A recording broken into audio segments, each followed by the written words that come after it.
Show you why we install transformers. It's because power on a cable, as the power travels down the cable, we lose energy.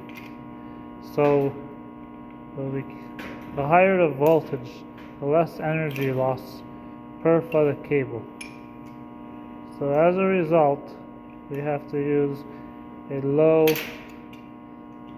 to bring in a high voltage into the transformer. So what's coming in is 600 volts through this, what looks like a black hose. And then what comes out is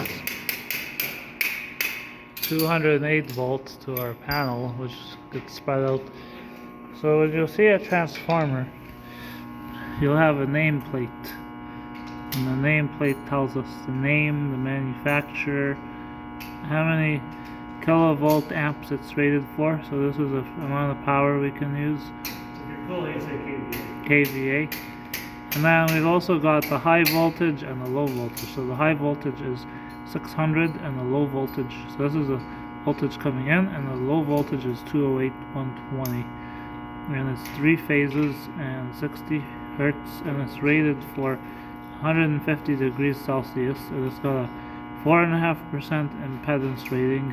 It weighs 490 pounds. Now, is it aluminum or copper? It doesn't say. Where would it say? Now here we have the phases. So phase 1 comes in and then comes out, comes in, comes out, comes in, comes out. Now you'll notice you got X0, X1, X2, X3, H1, H2, and H3. So if you wire it for low voltage, your low voltage, so coming out you choose X1, 2, and 3, and coming in you choose H1, 2, and 3. But now the most important thing to see is your X0 is your neutral. There's no neutral coming in, but there is a neutral coming out. And now the other thing you have to see, if you look here, these represent the coils that are inside the transformer.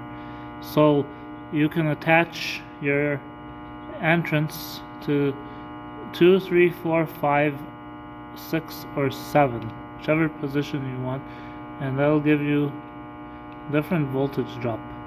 Because you're not getting exactly 600 volts. So if you get exactly 600 volts at the end of your line coming in, then you move your wire to position 4.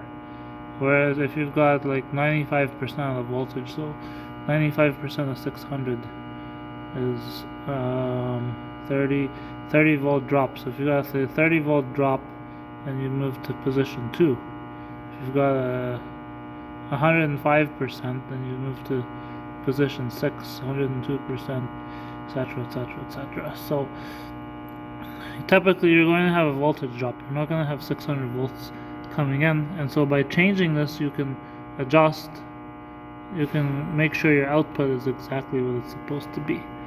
If you have any questions, please leave a comment. Thank you.